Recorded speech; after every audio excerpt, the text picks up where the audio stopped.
I would like for you all to spend a second thinking about a market you always go to.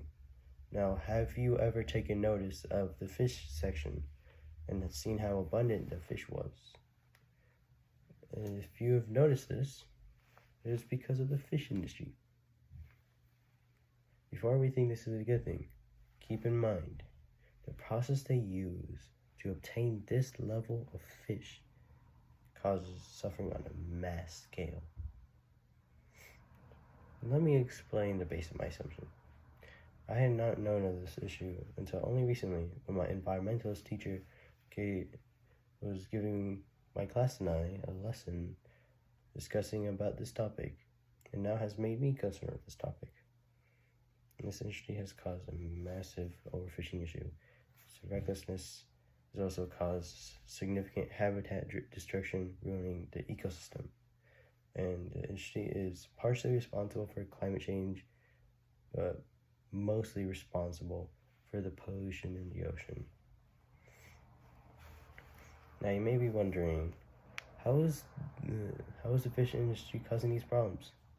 Well, the short answer is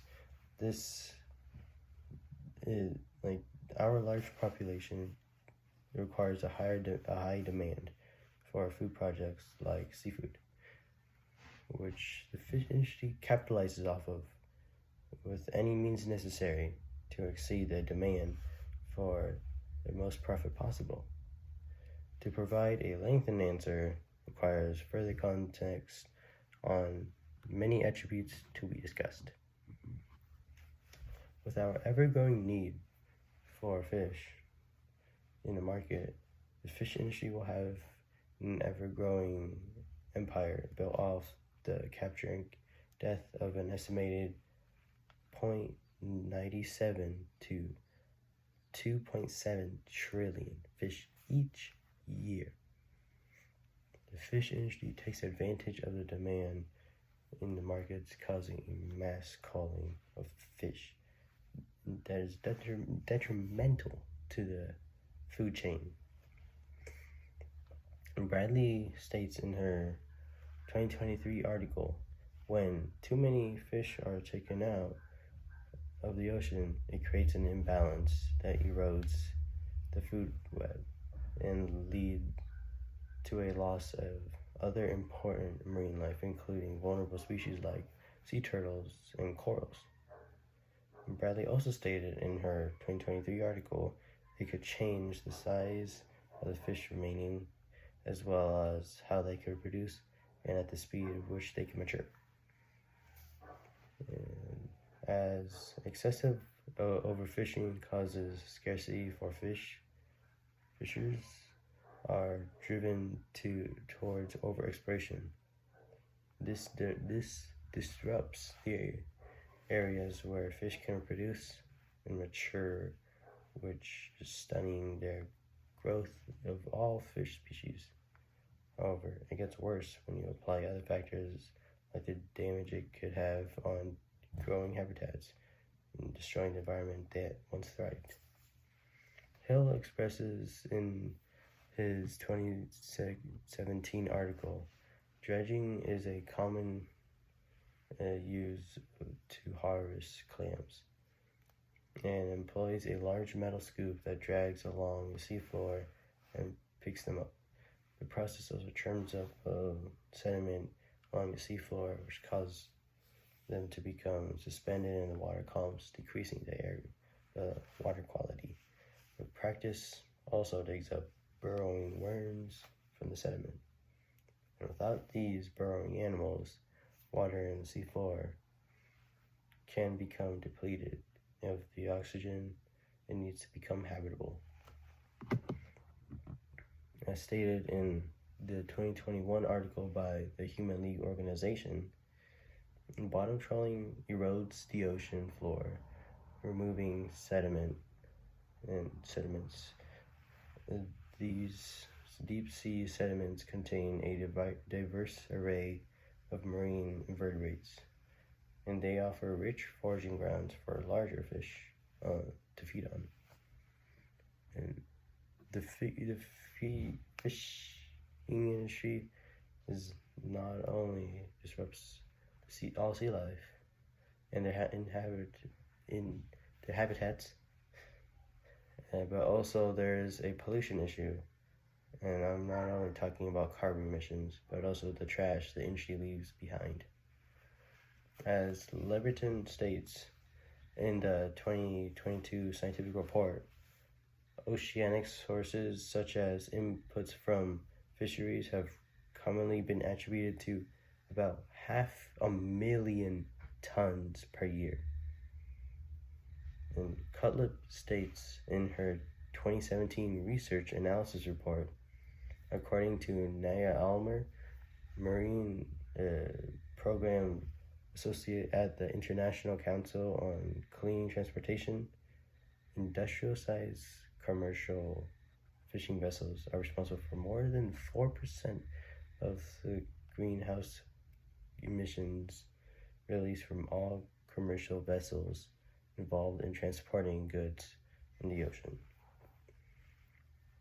And I recently came across a 2021 research article from the Nature Conservancy organization, which provides an image displaying the amount of plastic fishing gear left behind by fishers.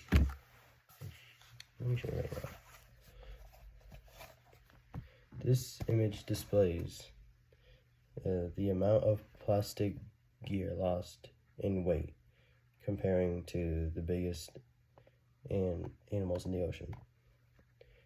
It shows the annual weight of the gear loss is estimated to be around 100 million pounds, equivalent to 285 blue whales. It is truly devastating to see the cruelty we are inflicting on animals, us, and the world. This is a terrible tragedy that we must face to potentially prevent this from plaguing our future. A possibility to save our oceans, thus saving us, is being put in the hands of a trustable organization such as the World Wildlife Organization to help manage and flow the market to sustain the oceans.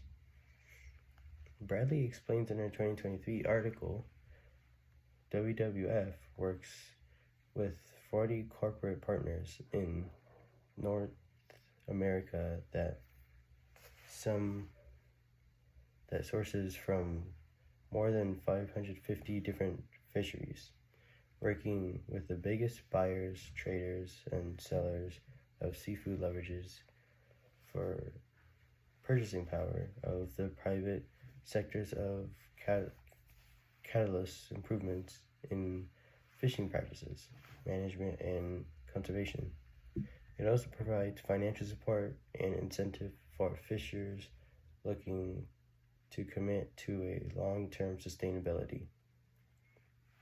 Bradley also states in her article from 2023, together with partners worldwide, WWF aims to close borders in major seafood importing countries to illegally and unsustainably harvested seafood through government, regulatory, and voluntary private sector actions.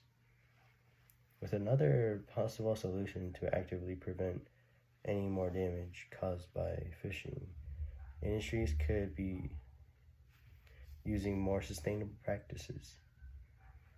In the 2021 article, Hill states, studies on divert harvesting of oysters showed that the technique was less damaging to structures of the reef than traditional methods of dredging, whereas the latter method indiscriminately picks up all oysters, including those dead on the reef. Divert harvesting is more selective and only collects those that are commercially valuable.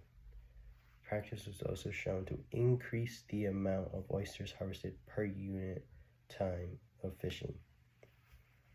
And Hill states in the same 2021 article, Studies on long line hooks have shown that certain hooks do not get stuck in the mouths of sea turtles, which reduces the risk of capture. Acoustic pingers on fishing vessels have been shown to deter marine mammals and reduce their bycatch rates in California drift gillnet fishery. Swordfish longline employ light to attract fish, but they also attract leatherbacks as well. Research on turtle light perception has shown certain light frequencies are not visible to turtles, but are still attractive to swordfish. This offers a mechanism of reducing bycatch without impacting the catch of target species. For crab pots, bycatch reduction devices are tiny plastic rings to attach to the openings. And these make the openings smaller so that blue crabs will still get in while keeping out the terrapins. In the real world, it's just simply saying this is easy as it gets. However, accomplishing such a feat would be historical.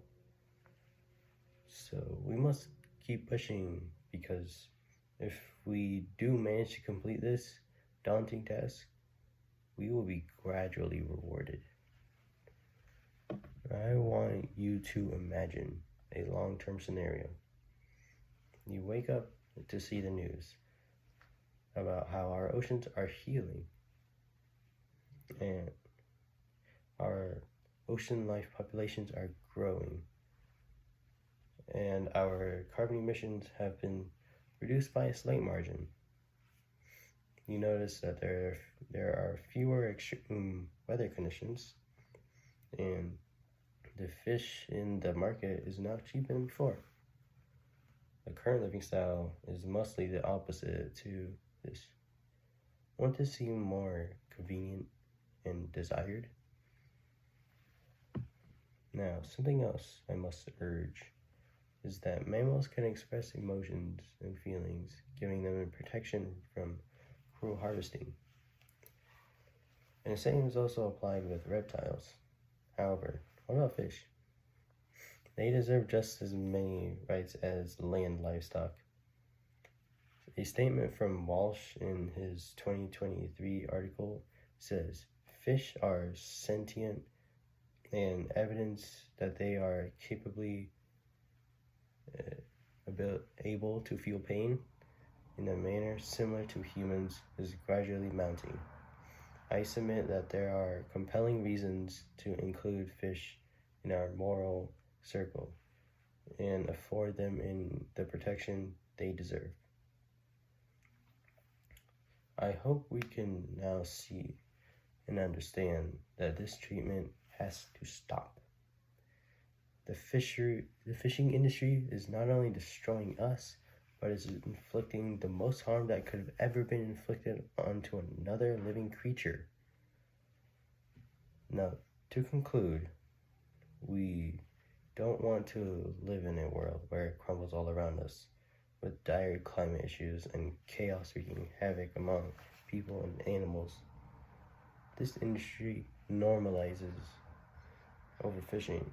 It caused significant habitat destruction, ruining ecosystems, promoting climate change and oceanic pollution. Taking a multi-billion-dollar industry is highly unrealistic. So our only way out of this is to regulate and prevent unsustainable and cruel practices they use. For the best interest of the world, the animals, and us, I urge you to push the fishing industry towards a more sustainable regulation and use of cruelty-free practices.